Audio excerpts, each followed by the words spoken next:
네, 다섯 분의 마리아 분들 찬양 너무나 감사합니다. 천상의 목소리였습니다. 하나님께서 분명히 영광 받으셨을 거라 믿습니다. 오늘은 하나님의 열심이라는 제목으로 말씀을 나누려고 하는데요. 그 전에 영상을 하나 보려고 합니다. 내용은 시각장애인이 횡단보도를 건너는데 조금 어려움을 당하거든요. 그 상황을 관찰하는 실험입니다. 같이 한번 보시겠습니다.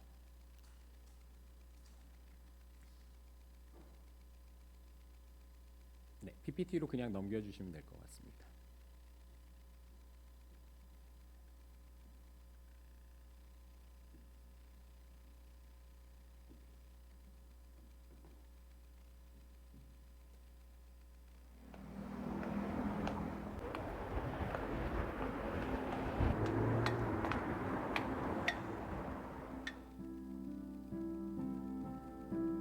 잠시만 기다려 주십시오. 차병원 교차로 학동역 방향 횡단보도입니다. 횡단보도에 녹색불이 켜졌습니다. 건너가도 좋습니다.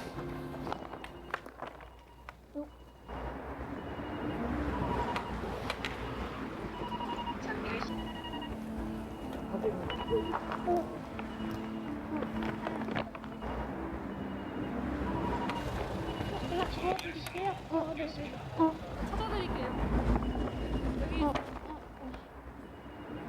여기 6초 남았는데 네, 감사합니다. 아이고, 감사합니다.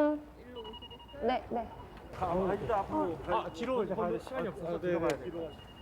가방에 구멍이 나서 이게 떨어져서 일단 저희가 보이는 건 다 주웠어요. 다른 건 없어요. 감사합니다. 다른 가방 있으세요? 아니요. 없으세요? 코트 주머니에 혹시 넣어도 괜찮을까요? 네, 괜찮을 것 같아요. 해야겠습니다. 네. 몸 만질게요.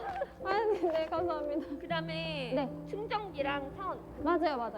제가 잠깐 딴 데 가서 네. 가방만 잠깐만 다른 거 구할 거 있는지. 제가 보관. 네. 제가 볼게요. 이게 바쁘신 거 아니에요? 이게 좋은 시간이어서. 점심시간인데. 괜찮아요.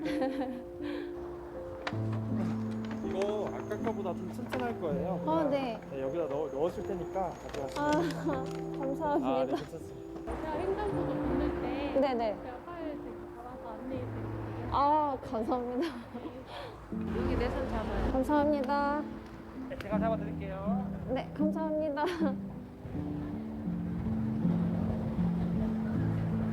네, 이제 건너 왔어요. 네, 감사합니다. 조심히 가세요. 직진하시죠? 네, 맞아요. 네네. 이 방향으로. 네. 감사합니다. 다른 방향이신 거 아니죠? 네. 어떡해. 감사합니다.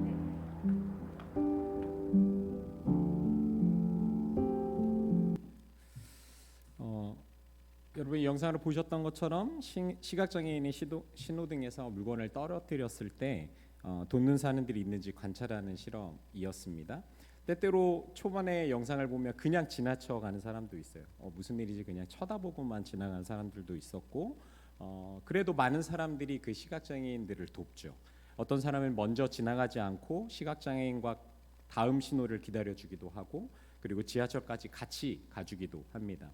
또 쇼핑백이 찢어져서 새로운 쇼핑백을 구해오기도 합니다.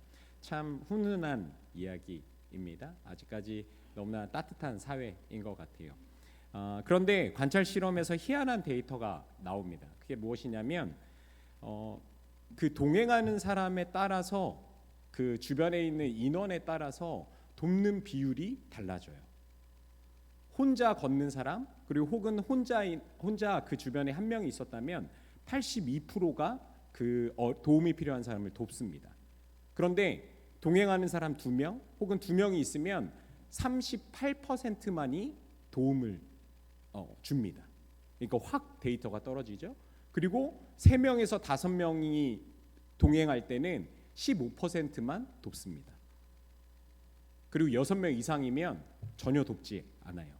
이게 방관자 효과라고 합니다. 이 수치는 어떤 수치냐면, 예전에 미국에서 한 자매가 사람들에 의해서 폭행을 당하고 죽임을 당합니다. 그런데 그 주변에 많은 사람들이 있었을 때 그 사람을 돕지 않고 그냥 지켜보기만 하다가 그 사람이 죽게 되는 사건이 발생해요. 그 발생되는 사건을 보면서 심리학자들이 생각했습니다. 어떻게 주변에 이렇게 많은 사람들이 있었고 그 어려움을 당하고 있는 사람이 당장 바로 앞에 있는데 돕지 않았을까라는 연구를 하기 시작해요. 그래서 그 연구 결과 끝에 나온 용어가 방관자 효과입니다. 방관자 효과가 왜 일어나냐면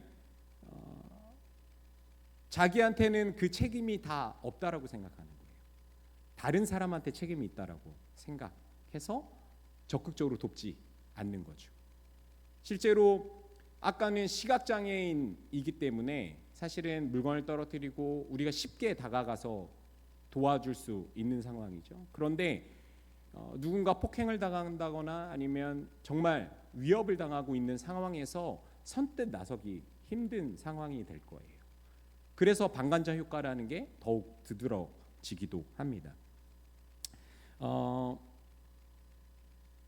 이런 방관자 효과가 생기는 이유가 아까 말씀드린 대로 여럿이 있으면 나 대신 누군가 도와주겠지. 내 책임이 아니야. 아무도 도움을 주지 않는다면 어쩌면 심각한 상황이 아니라고 그냥 판단하고 사람들이 무뎌져서 지나간다는 거죠. 누군가 돕는 것이 당연한 일인데도 심지어 많은 인원으로 더 쉽게 도울 수 있는 상황에 오히려 돕지 않는다는 이런 상황이 사실은 많이 이해가 되지 않습니다. 성경에도 도움이 간절히 필요한 두 이야기가 나옵니다. 첫 번째 이야기는 여러분들이 너무나 잘 아시는 베데스다 못에 있었던 38년 된 병자 이야기입니다. 요한복음 5장 1절에서 4절 같이 한번 읽어볼까요? 시작. 그 뒤에 유대 사람의 명절이 되어서 예수께서 예루살렘으로 올라가셨다. 예루살렘에 있는 양의 문 곁에 히브리 말로 베드자다라는 못이 있었는데 거기에는 주랑이 5 있었다. 이 주랑 안에는 많은 환자들, 곧 눈먼 사람들과 다리 저는 사람들과 중풍병자들이 누워 있었다. 그들은 물이 움직이기를 기다리고 있었다. 주님의 천사가 때때로 못에 내려와 물을 휘저어 놓는데 물이 움직인 뒤에 맨 먼저 들어가는 사람은 무슨 병에 걸렸든지 낫기 때문이다. 예수님께서 예루살렘으로 올라가셨습니다.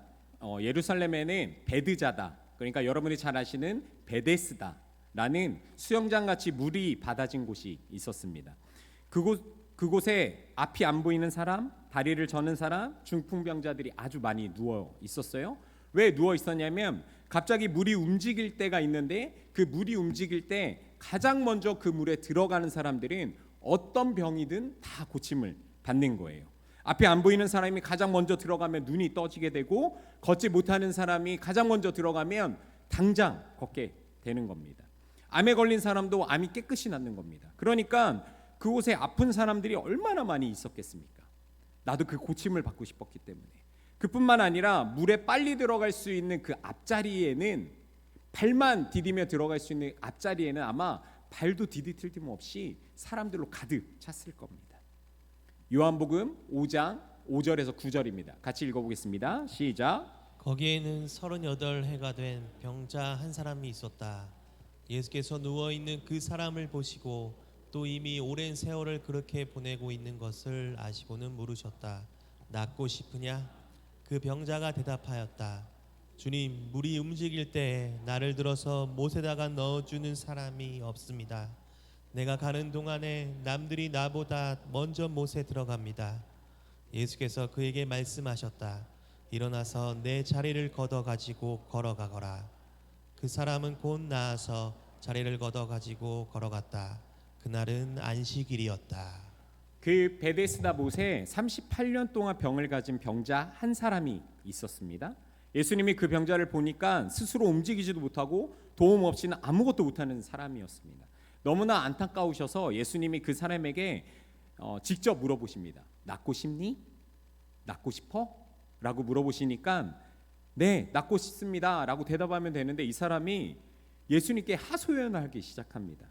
물이 움직일 때 나를 들어서 물에다가 넣어주는 사람이 없어서 내가 지금까지도 여기에 있습니다. 내가 좀 움직여 보려고 하는데 가는 동안 다른 사람들이 이미 먼저 그 물에 들어갑니다. 그래서 저는 늘 고침을 못 받습니다라고 하소연을 해요. 이 하소연을 다 들은 예수님이 물이 움직이면 내가 널 들어서 먼저 물에 넣어줄게라고 말씀하지 않으세요. 그렇게 말씀하지 않으시고 일어나서 내 자리를 걷고 가지고 걸어가거라라고 하시면서 병고침을 선포하십니다. 여러분들은 예수님께 기도하실 때 여러분들의 생각으로 하나님께 내 방법, 내 생각대로 해주십시오라고 기도하지 않으십니까? 이 세상을 말씀으로 만드시고 전지전능한 하나님의 방법은 너무나 심플하고 간단해. 그냥 본질적인 것을 바로 고치실 수 있는 분이신데 그 말씀 한마디면 다 회복시키실 수 있는 분이신데, 그런데 우리는 때때로 내 계획, 내 생각, 내 결론을 가지고 하나님께 하소연하면서 하나님 내가 이런 계획을 했는데 하나님 이렇게 열어주십시오. 하나님 내 생각이 이런데 하나님 제 생각대로 이렇게 해주십시오라고 하면서 내 계획, 내 생각을 하나님 앞에 아뢰는 기도가 굉장히 많아요. 하나님은 당장 해결하실 수 있는데도 하나님은 나를 나보다 더 잘 알고 계시는 분이십니다. 나의 필요를 누구보다 더 잘 알고 계시고 나의 생각, 나의 계획, 나의 결론보다 하나님은 그 자체로 크신 분이십니다. 그렇기 때문에 우리가 생각하는 이상으로 하나님께서 일하시는 거죠. 예수님의 말씀대로 그 사람이 바로 나와서 자기 자리를 걷어서 베데스다 못 밖으로 걸어 나갑니다. 38년 된 명자가 말씀 한마디에 고침을 받고 이렇게 아무도 도와주지 않는 38년 동안 병든 사람을 예수님이 직접 고쳐주십니다. 도움이 간절한 필요한 두 번째 이야기, 한 중풍병자와 네 사람 이야기입니다. 마가복음 2장 1절에서 2절입니다. 같이 읽읍시다. 며칠이 지나서 예수께서 다시 가버나움으로 들어가셨다. 예수가 집에 계신다는 말이 퍼지니 많은 사람이 모여들어서 마침내 문 앞에조차도 들어설 자리가 없었다. 예수께서 그들에게 말씀을 전하셨다. 마가복음 2장 1절부터 바로 이 이야기가 시작되는데 마가복음 2장 바로 앞에 가버나움으로 가시기 전에 악한 귀신이 가득 든 사람을 예수님께서 귀신을 쫓아버리십니다. 그리고 아픈 사람들이 많이 고침을 받습니다. 그리고 문둥병에 걸린 사람을 깨끗하게 고치신 뒤에 많은 사람들이 예수님이 병을 고치는 사람으로 알려집니다. 그 소식을 들은 사람들이 예수님이 병을 고치시는 분으로 유명해지니까 예수님이 이동하는 곳마다 사람들이 쫓아다니는 거예요. 한참 유명해지셨고 그리고 사람들에게 알려졌을 때 예수님께서 가버나움으로 들어가셨습니다. 예수님이 오셨다는 소식에 많은 사람들이 모였습니다. 가버나움뿐만 아니라 아마 멀리서도 예수님을 보려고 모였을 거예요. 발 디딜 곳 없이 사람들로 꽉 차서 비집고 들어갈 공간조차 없는 거죠.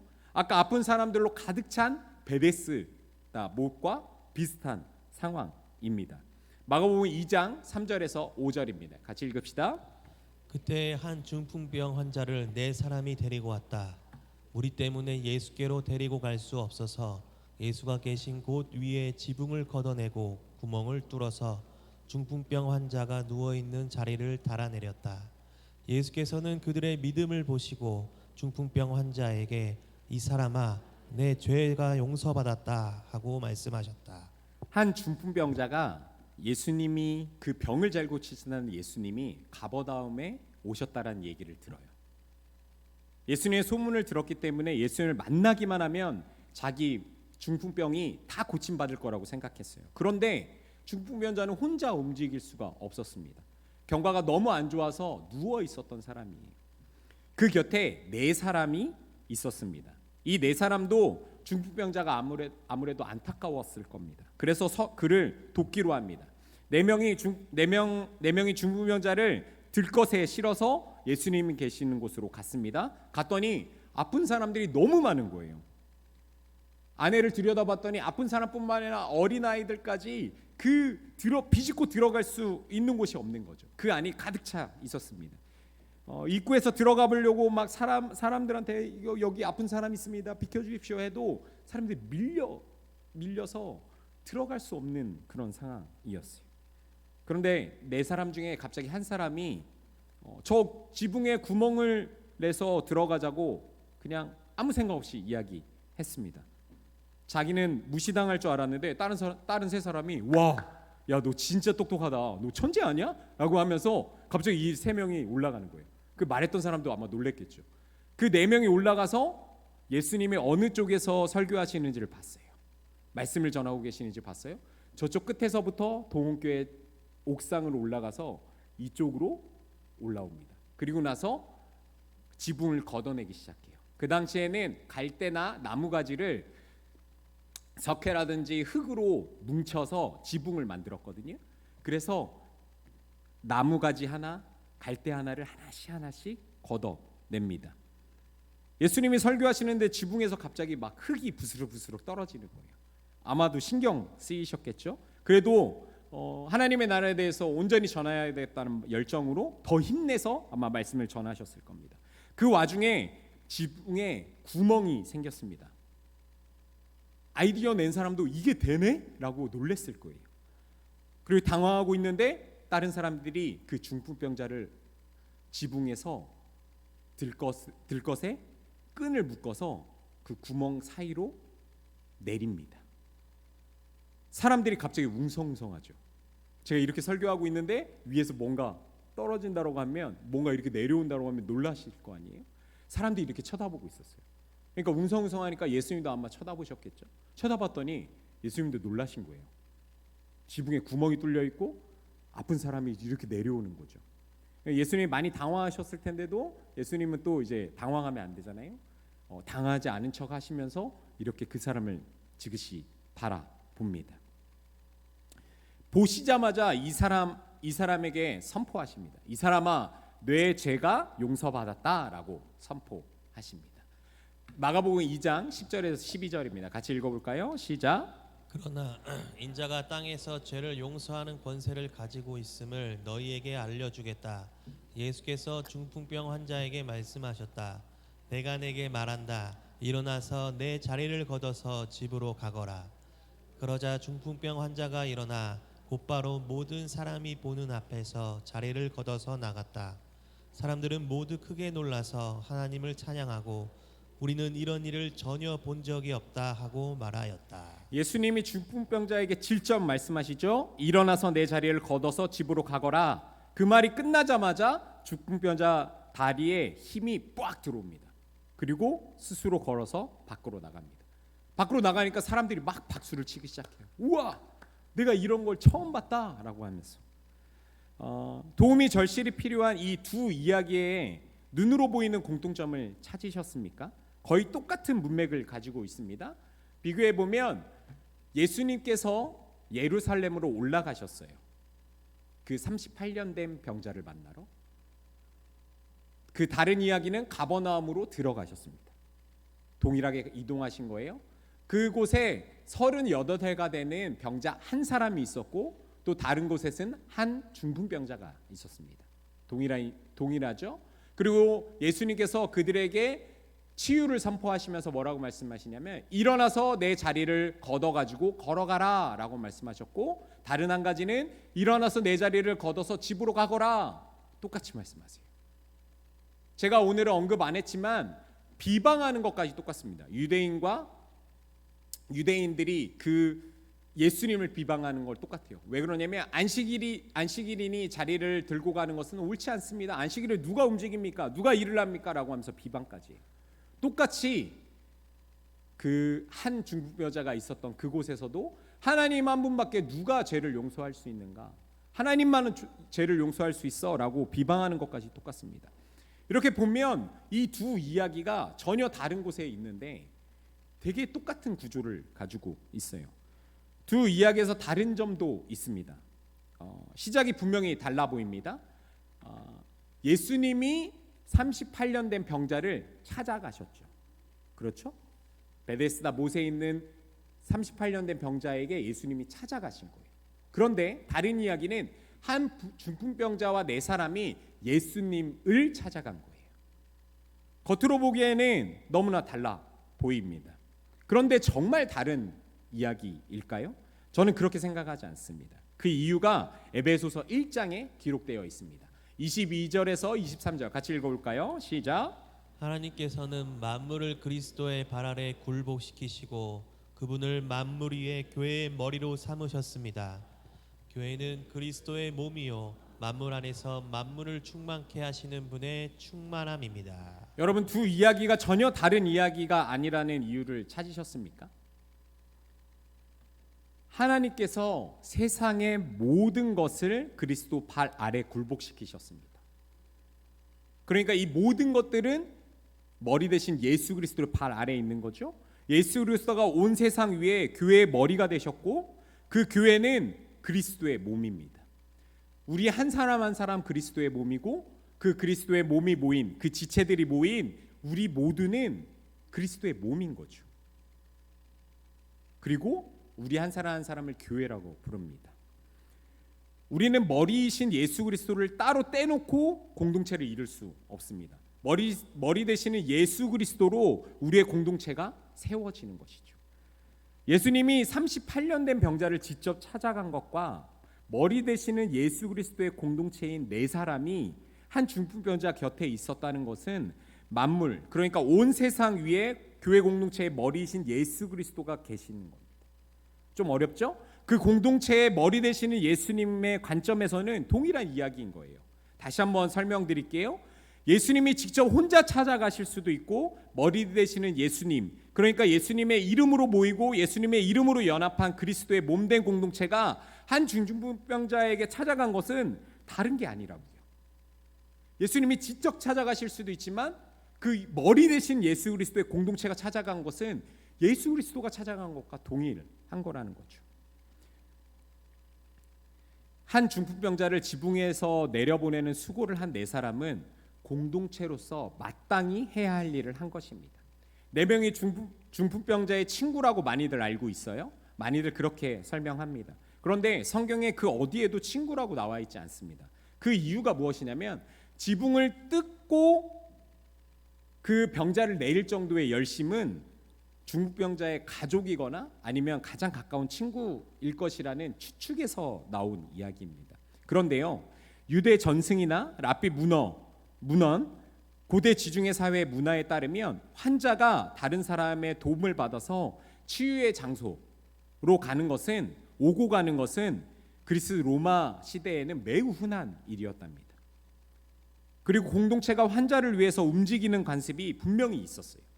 환자를 돌보고 실제로 이동을 돕는 것은 그 당시에 도덕적인 의무에 가까웠습니다. 지금 우리가 사는 사회에도 당연한 일이잖아요. 그러니까 네 사람이 중풍병자를 예수님께로 데리고 오는 것은 공동체로서 마땅히 그 당시 해야 할 일이었어요. 두 이야기의 차이라고 한다면 38년 된 병자의 이야기는 공동체가 마땅히 해야 할 일을 안 해서 예수님이 직접 그 병자에게 찾아가신 거죠. 한 중풍병자 이야기는 머리 되시는 예수 그리스도의 공동체가 도움이 필요한 사람에게 찾아가서 도움을 주는 마땅히 해야 할 일을 그 공동체가 하고 있는 겁니다. 이 차이인 것뿐이에요.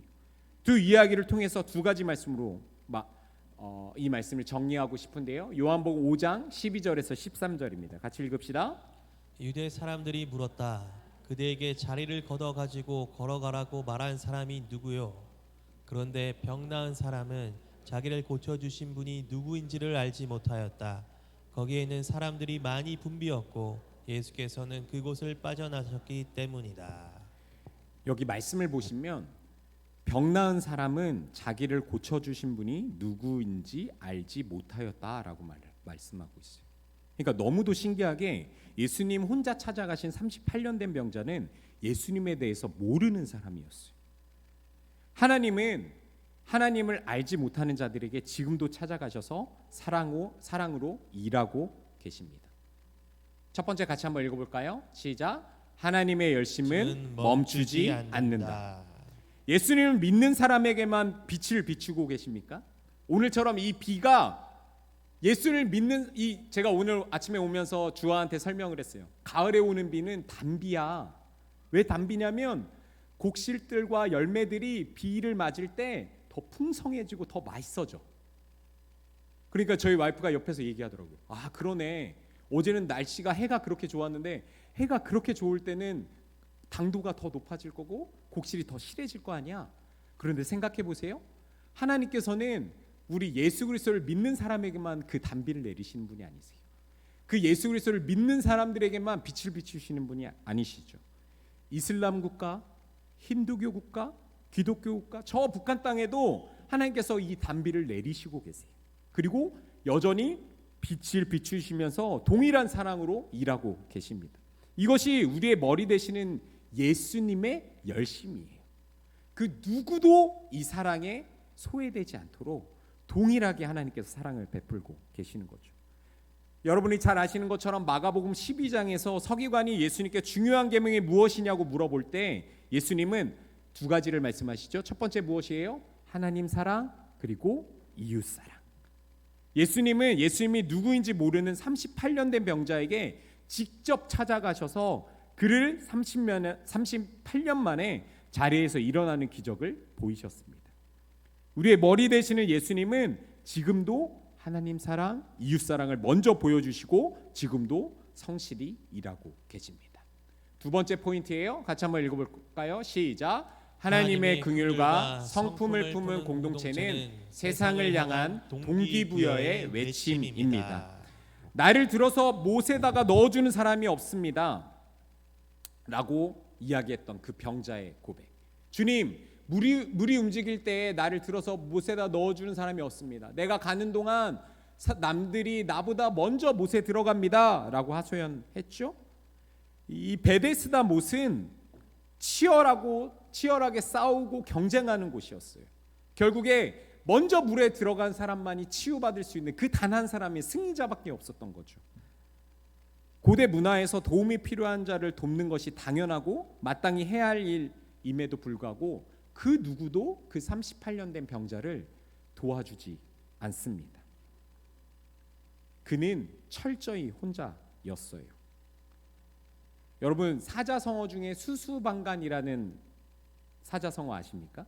그런데 제가 이번에 저도 몰랐는데 놀랐어요. 수수방간이 두 가지 뜻이 있대요. 발음은 똑같이 수수방간이라고 하는데 한자어가 다르기 때문에 그렇긴 한데 수수방간이 두 가지 의미가 있답니다. 첫 번째는 지킬수, 버금수, 노을방, 관할관 이 네 한자를 써서 마땅히 지키고 다스려야 할 의무를 제대로 한다라는 뜻이 있대요. 그런데 우리가 많이 아는 수수방간은 무엇이에요? 소매수, 손수, 결방, 볼관으로 소매에 손을 넣고 곁에서 보기만 한다라는 뜻. 이 뜻으로 잘 알고 계시잖아요. 그러니까 해야 할 일을 하지 않고 그대로 둔다. 수수방관했다. 뉴스에 나오는 늘 이야기, 공무원들에게 지적할 때 수수방관했어 라고 이야기하는 이 단어를 우리가 되게 익숙하게 알고 있는데 이 수수방관이라는 말을 똑같이 발음을 할 때 이 두 가지의 의미가 있다라는 거죠. 하나는 남에게 마땅히 할 것을 하지 않는 것이고 다른 하나는 마땅히 할 것을 제대로 다 한다는 건데 이게 똑같은 말이라고 전혀 다른 뜻이 내재되어 있는 걸 모르고 있으면 헷갈릴 수밖에 없습니다. 저도 처음 알았거든요. 마찬가지로 우리의 신앙도 지금 다른 사람하고 지금 똑같은 신앙생활을 하는 것 같지만 수수방관이라는 똑같은 이야기를 하는 것 같지만 어떤 사람은 하나님께서 마지막에 착하고 충성된 종이라고 이야기하십니다. 그런데 어떤 사람에게는 내가 너를 도무지 알지 못한다라고 말씀하세요. 똑같이 같은 교회 다녔고 같은 예수 그리스도를 믿었는데 예수님의 반응이 다르신 거예요. 그 이유는 뭘까요? 우리가 열심히 살지 않아서? 우리가 열심히 신앙생활하지 않아서일까요? 아니죠. 머리 되시는 예수 그리스도의 몸된 우리는 마땅히 머리를 따라가야 합니다. 그 머리 되신 예수 그리스도를 따라가야 해요. 우리의 머리 되시는 하나님의 긍휼과 성품을 품은 예수 그리스도의 몸이 되어야 합니다. 하나님의 긍휼과 성품을 품고 끝나는 것이 아니라 몸의 지체가 되는 한 사람 한 사람이 모여서 그것을 흘려보는 교회 공동체가 되기를 소망합니다. 이렇게 모여서 공동체를 모이는 것도 가장 중요하지만 우리 각자 한 사람 한 사람은 우리의 머리 되시는 예수 그리스도를 따르는 교회라는 걸 기억하셔야 합니다. 그래서 우리 한 사람은 그 마땅히 해야 할 일을 우리 주변을 살펴서 그 하나님께서 말씀하신 하나님 사랑, 이웃 사랑에 빗대어서 그리고 하나님의 선품과 하나님의 긍휼의 마음을 품고 우리 주변을 살펴야 하는 거죠. 그것이 하나님께서 우리에게 말씀하신 마땅히 해야 할 일입니다. 병든 사람이 치유되고 도움이 필요한 사람의 문제가 해결되는 결과와 열매는 우리가 책임져야 하는 것이 아니에요. 그건 예수님의 몫입니다. 한 중풍병자를 지붕에서 내린 네 사람이 기적을 행할 것이 그러니까 그 사람이 기적을 행하려고 노력했던 것이 아니죠. 한 중풍병자를 궁휼한 마음으로 예수님이 계시는 곳으로 데리고 갔어요. 그리고 지붕을 드러내서 중풍병자를 내리죠. 이 과정, 마땅히 해야 할 일을 한 과정이 그냥 다였습니다. 병자가 치유되는 기적은 누가 하셨어요? 그 결과를 누가 보이셨어요? 예수 그리스도께서 보이신 거죠. 그러니까 우리는 그 예수 그리스도의 하실 그 기적을 우리 스스로 하겠다가 아니라 이 과정에 순종이 있어야 하는 거예요. 우리의 공동체는 그 과정의 순종에 그 예수 그리스도의 일에 동참하고 있는 거죠. 그 결과는 예수님께서 책임져 주십니다. 제가 설교 초반에 방관자 효과에 대해서 말씀드렸죠. 한 명이 있을 때는 도움이 필요한 사람에게 82%가 도와요. 두 명이 있을 때는 38%, 50% 아래로 떨어져요. 세 명과 다섯 명이 있을 때는 15%. 그런데 6명 이상일 때는 아무도 돕지 않았습니다. 그런데 이 방광자 효과를 깨뜨리는 방법이 있습니다. 바로 직접적으로 도와달라고 사람들에게 외치는 거래요. 이걸 심리학자들이 뭐라고 이야기했냐면 동기부여의 외침. 좀 어려우셨죠? 이 외침이 방관자 효과를 깨뜨려 버린답니다. 3명이나 4명이나 6명이나 이렇게 무리가 지어서 그냥 쳐다보고만 지나가면 그 도움이 필요한 사람이 저 좀 도와주세요. 저 좀 건널 수 있게 해주세요. 저 좀 일으켜 주세요라고 이렇게 외치면 그거를 무시하고 지나간 사람이 없대요. 모두 100% 와서 도와준다는 거죠. 그러니까 동기부여의 외침이 그 사람을 움직이는 거예요. 여러분 메일 유업 아십니까? PPL은 아닌데 메일 유업에 소화가 잘 되는 우유라는 게 있습니다. 소화가 잘 되라는 우유라는 제품이 있어요. 메일 유업에서 2016년부터 이 제품을 통해서 캠페인을 펼치고 있습니다. 어떤 캠페인이냐면 독거노인에게 매일마다 우유를 배달하는 거예요. 그 다음날 우유가 남아있으면 문제가 있는 거잖아요. 어르신 혼자 계시니까 우유가 남아있다면 아프시거나 혹은 돌아가실 수 있는 거예요. 우유가 남아있는 집을 주민센터나 경찰서에 연락을 해서 확인하는 캠페인을 메일 유업에서 하고 있습니다. 우유가 없을 때는 양호한 거예요. 아, 어르신이 건강하게 우유를 잘 가져가셨구나. 아침에 잘 일어나셔서 우유를 가져가셨구나 라고 양호한 상태예요. 그런데 배달하고 그 다음날 우유가 하나 남아있으면 좀 주의해야 해요. 늘 가져가셨는데 어디 편찮으신가? 감기에 걸리셨나? 움직이지 못하시나? 주의를 해야 될 단계고, 그 다음날 갔는데 우유가 2개 남아있으면 위험한 단계라고 합니다. 그래서 이 위험한 단계가 되면 경찰서에 신고하거나 주민센터의 도움을 받아서 그 어르신이 잘 계시는지 확인하는 캠페인을 하고 있는 거예요. 이 메일 유업이 이 캠페인을 위해서 이 제품 소화가 잘 되는 우유의 매출의 1%를 기부하고 있습니다. 그 기부하는 금액이 1년에 8억이에요. 8억을 이 캠페인을 위해서 기부한대요. 그런데 더 놀라운 사실이 있는데 그게 무엇이냐면 22년 전에 옥수동의 한 교회에서 이 캠페인이 시작됐어요. 그러니까 2016년에 메일 유업은 시작했는데 아마 2003년이라고 나와 있네요. 22년 전에 옥수동의 한 교회가 이 캠페인을 시작합니다. 옥수동이 지금은 잘 사는 이렇게 좋은 건물들로 많이 세워져 있는데 그 당시만 해도 옥수동이 달동네였대요. 달동네에 독거노인 분들이 굉장히 많았답니다. 그래서 그 교회 성도님들이 매일 우유를 사다가 매일 아침마다 배달을 했어요. 그래서 그 성도님들이 매일 배달을 하니까 우유가 그 다음 날 갔을 때 우유가 남는 게 없으면 할머니 잘 지내고 계시는구나, 할아버지 잘 지내고 계시는구나 생각했고, 하나가 남았을 때는 어디 편찮으신가? 그리고 2개 남았을 때는 그 독거노인이 무슨 문제가 어르신이 문제가 있을 수 있기 때문에 돕는 그 사역을 했었답니다. 그런데 이 사역을 보고 메일유업이 동참한 거예요. 메일유업의 회장님이 예수를 믿지는 않으신다고 그래요. 그런데 그 교회 공동체가 하고 있는 운동이 그분의 마음을 움직였습니다. 이것이 동기부여의 외침이에요. 저는 이 이야기를 듣고 머리 대신에 예수 그리스도의 몸인 교회 공동체가 이 세상과 사회를 향해 동기부여의 외침을 해야 한다고 생각합니다. 예수 그리스도의 넘치는 사랑, 말로 표현할 수 없는 사랑, 모든 허물을 덮으시고 우리의 슬픔과 아픔, 죄를 다 덮으시는 사랑을 우리가 먼저 경험했잖아요. 이 경험한 사랑을 세상에 소외된 자들에게, 그 사랑이 필요한 자들에게, 그 긍휼이 필요한 자들에게 하나 예수 그리스도의 사랑이 얼마나 큰지, 모든 허물을 덮는 사랑이 얼마나 위대하고 큰지를 외치는 거죠. 그래서 세상을 향해 동기부여의 외침을 선포하는 우리 공동체가 되는 것이 얼마나 중요할지 모르겠습니다. 여러분 기억하십시오. 어제나 오늘이나 내일도 하나님은 여전히 선하게 일하고 계십니다. 그 열심은 변함이 없으세요. 하나님은 회복의 단비와 구원의 빛을 세상을 향해 끊임없이 비추고 계십니다.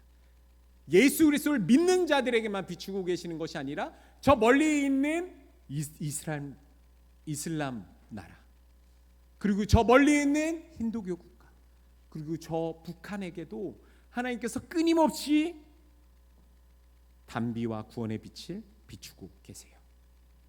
그리고 우리 공동체에게 맡겨주신 마땅히 해야 하는 그 일만 우리가 충실히 하면, 그 과정에 순종을 하면 하나님께서는 분명히 기적을 보이실 것입니다.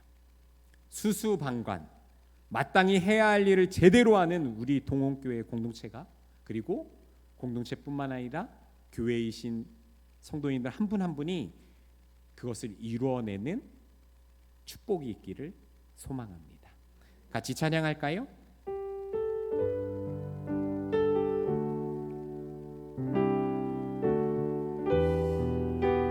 찬양하시기 전에 여러분이 한번 한 주간의 삶, 그냥 우리의 평생의 삶이 아니라 한 주간의 삶을 한번 되돌아보셨으면 좋겠습니다.